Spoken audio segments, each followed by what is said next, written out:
নমস্কার বন্ধুরা, আজকের ভিডিওটা একজন গ্রিক দার্শনিক ডায়োজেনিসকে নিয়ে। তো আমাদের সমাজ তো এখন অবক্ষয়ের দিকে যাচ্ছে। যারা এটা স্বীকার করতে চান আর কি, তারা বুঝবেন। এমন একটা সময় যখন সবাই চাইছে একটা ছাতার তলায় চলে এলে কিছু সুবিধা হবে, কারো কাছ থেকে একটু দয়া দক্ষিণা পাওয়া গেলেই জীবনটা ভালো কাটানো যাবে। তো এই সবের বিরুদ্ধেই এই দার্শনিকের দর্শনটা, ডায়োজেনিস।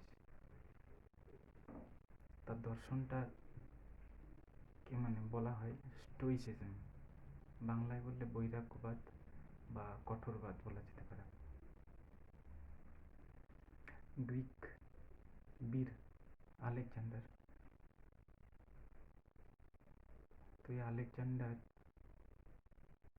খবর পেলেন যে ওনার রাজ্যে একজন পাগলা দার্শনিক চলে এসছে, যে কোনো রাজা টাজা কাউকে কিছু মানছেন। তো তিনি তার সামনে দেখা করতে গেছেন। তখন ডায়োজেনিস থাকতেন এমনিতে এই যেগুলো কি বলা যেতে পারে, গরু খাবার যেরকম দেওয়া হয় একটু বড় টাইপের, উল্টো করে রাখা থাকলে সেগুলো, যেমন বস্তিতে যেরকমভাবে লোক থাকে, তো সেরকম জায়গায় ডায়োজেনিস থাকতেন। তো সেখানে তিনি গেছেন আলেকজান্ডার,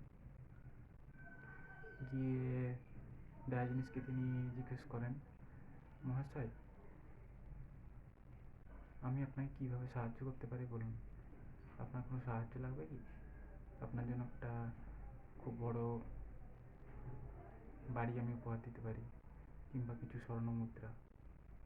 তো তার উত্তরে ডায়োজেনিস বলেন, আলেকজান্ডার যখন এটা বলছেন তখন আলেকজান্ডারের ছায়াটা ডায়োজেনিসের মুখের উপর পড়ছে।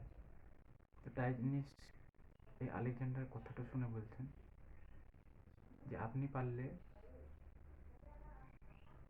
আপনার ছায়াটা আমার উপর থেকে সরিয়ে নিন, এইটা করলেই চলবে, আপনাকে আর কিছু করতে হবে না।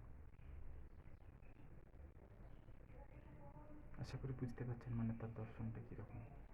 সে কারোর আনুগত্যের অপেক্ষায় থাকে না। গ্রিক বীর আলেকজান্ডারকে তো আপনারা সবাই জানেন, তিনি প্রায় পৃথিবীর অর্ধেক